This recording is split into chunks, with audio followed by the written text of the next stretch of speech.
This year, at the Scottish Youth Film Foundation's Festival of Politics, I got the chance to interview Maria Aliokina from the group Pussy Riot about her art and activism, backstage just after her performance at Summerhall's Dissection Room. Here is the full interview for SIF's Festival of Politics Extra Series. I just want to start off by asking how Edinburgh's been. You enjoyed it? Actually, we haven't seen a lot of Edinburgh because we're living in Hawick. It's kind of 1.5 hours from driving from Edinburgh, and it's amazing town It's with quite a trek, yeah. great local community. So in Edinburgh, I'm not. It's not for me. It's not first time here. So we performed Fringe at 2018, and that time I managed to walk around the city. So it's one of the most beautiful and fairy tale reminding places, and a lot of unicorns. This time is different, and I hope maybe next 2 days we'll manage to walk more and visit more shows because some of them looks very interesting. Yeah, it's very hard to get around because of the crowds, even for us, even though we know our way around. But yeah, how did you find the show tonight? Obviously, you're one man down, so it must be a little bit challenging to kind of like rejig the whole thing on the spot. I know this text because I am this text. Yeah, yeah. And yes, yesterday there was an accident and one of our members, Tasso, broke their nose, and we spent like almost all night in the hospital. Yeah, and we performed today, like 3 of us. Interesting experience. And Olia, she also knows the text because she's an editor of two my books. So, and in the second one, she collaborated with me. So she was doing a lot. Audience give so much warmth and I don't know, energy. So it's not super difficult to. Yeah, I get you. It must be kind of tiring to have to perform so many nights in a row, back to back, and do festival politics, which can be quite They are long different. and lengthy. Yeah, it's like every day, but all days are different. Yeah, and it's different people, different energy, different. Yeah, it's just different. Yeah. Festival of Politics is different thing. It's speaking event. So basically, when you speak, it's not like an exchange of energy. It's basically exchange of thoughts, and but it's interesting. It's like really I never seen Scottish Parliament before. It's beautiful, and what is around these mountains are like incredibly beautiful. Yeah, it's really cool. I love walking around Scottish Parliament. It's one of my first times in there as well to do work experience. So I'm kind of going to get into the meat of what I want to talk about today. And it's a bit about your original cathedral performance. Yep. And I kind of want to ask about that.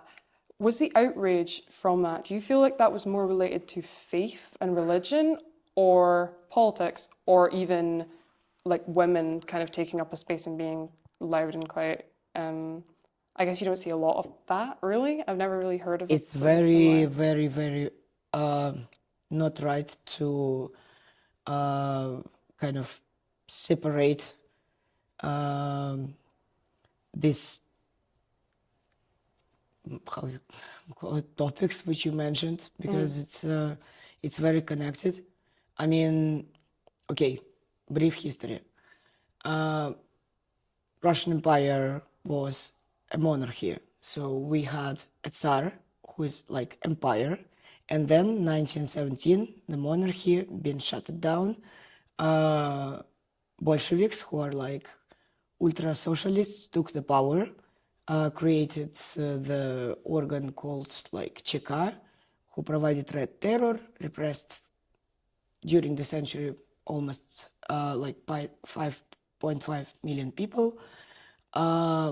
But in between of, like in the middle of existence of Soviet Union, there was a Second World War.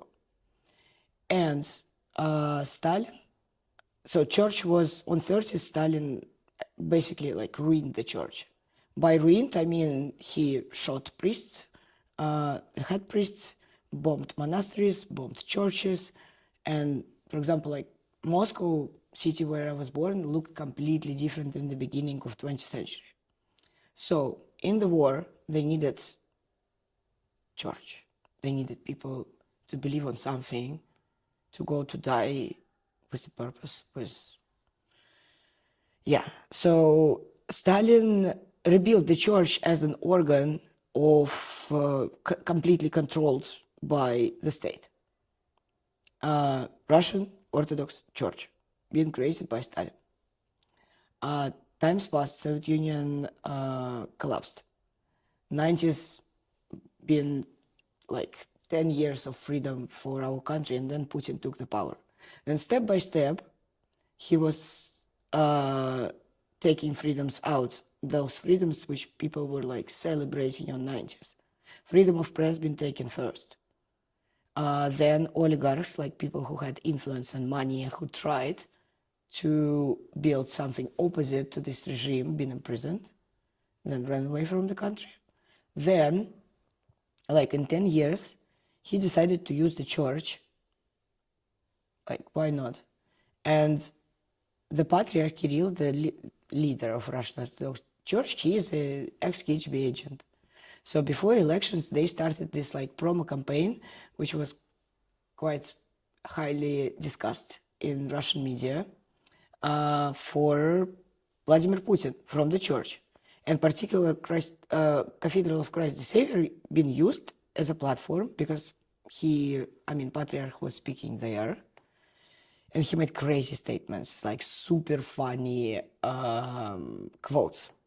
For example, like Putin is like a miracle of God, for like he will save our country, is saving our country for 12 years. Anyway, the thing is that both Putin and Patriarch, which is like a union of like state and the church, which is kind of internationally understandable point.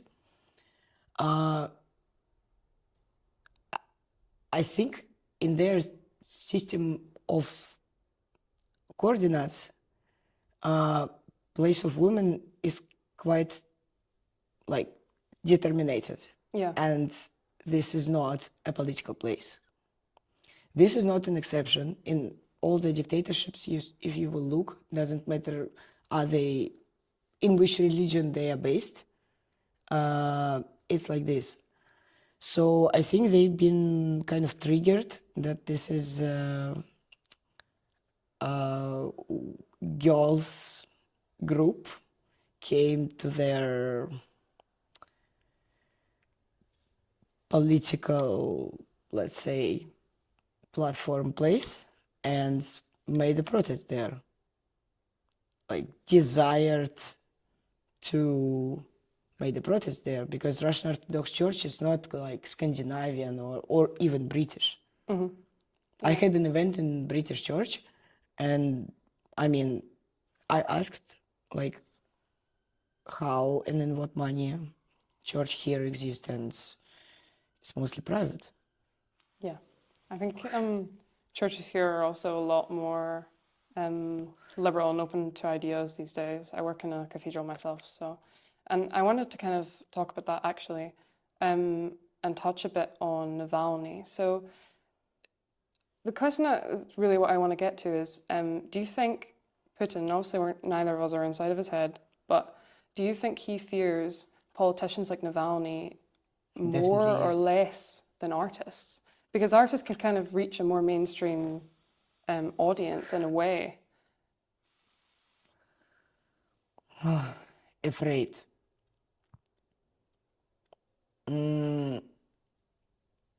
Well, we can use the word afraid, but it's not only fear. It's like a general concern of influence. Because politician, even if it is like imprisoned politician like Navalny, can make an influence He has an amazing team who were working very hard on sanctions. They created a foundation against corruption. They made a sanctions list, 6,000 people. They were doing and still doing the most popular investigations about property of Russian oligarchs in the West. They are like literally going to the places, record everything, I don't know, fly on drones and make it public. Definitely nobody from Kremlin will say like, oh, we're afraid of that. But it's uncomfortable for them. And for some of them, it's like highly uncomfortable Yeah. because they want this wealthy life. This is like the main hypocrisy of this regime. They promote so-called patriotism, but they send their children here, they buy property here, bank accounts here, everything here. But then evil West, gay Europa, and kind of, all this blasphemers Yeah. and It's picking out the parts that you want, kind of. I wanted to ask if you've actually been to the Navalny Memorial in Edinburgh, or no, if you're aware of it. I didn't. I really recommend going. It's not. Send me. So it's outside the St. Giles Cathedral. It's at the Market Monument. There's something that the Edinburgh locals put together, and I believe Yulia, she's here for the book festival. I believe she might have visited. I'm not sure 100% on that. But it's worth having a look. There's it gets set up whenever the wind blows it over. Someone comes and picks it all over again. But I think would be worth a visit. I want to make you aware of that because you Google it, it's not there. It's only something you'll know to see if you know where it is. But yeah, and kind of to wrap up, how are we doing for time, Tom? We're fine. I want to ask you, with your art and your work, what kind of impact do you want it to have on people that are watching? And do you want to make an emotional impact, or do you want to kind of poke them to get involved or take action, or is it kind of a mix of both?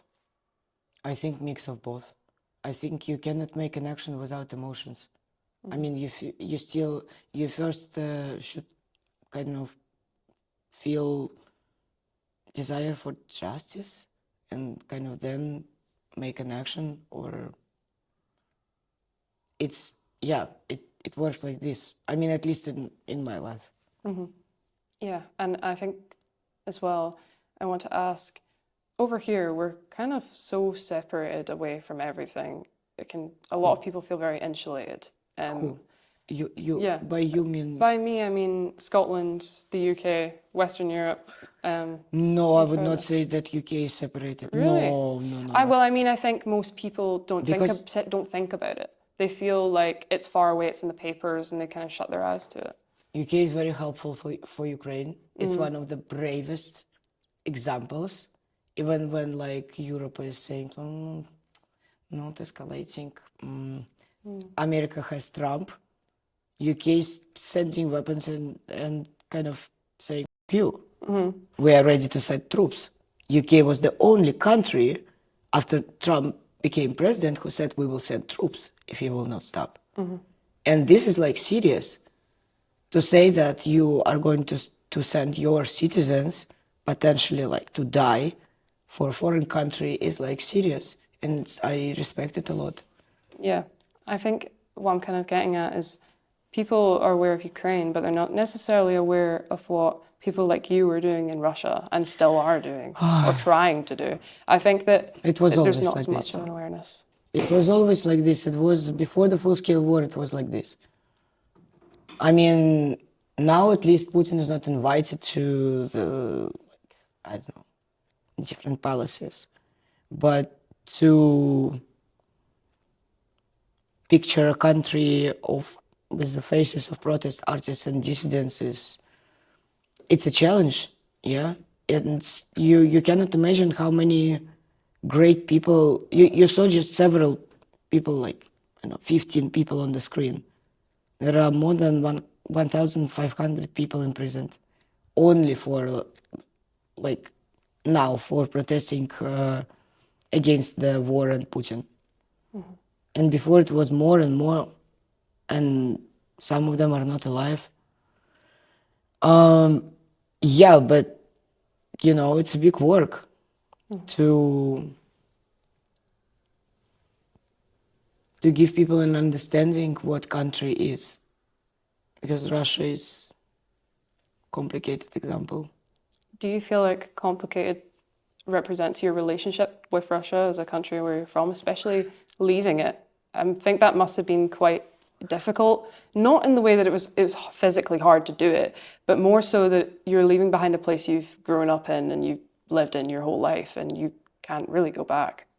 With your art, how much of it is personal enjoyment and how much of it is wanting to make an impact? And then also how much of it is wanting to just tell your story and share it?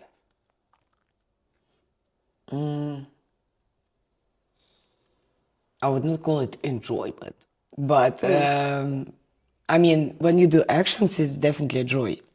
I mean, there are always like super funny situations and drive, but when you write, I mean, I think the main thing is I want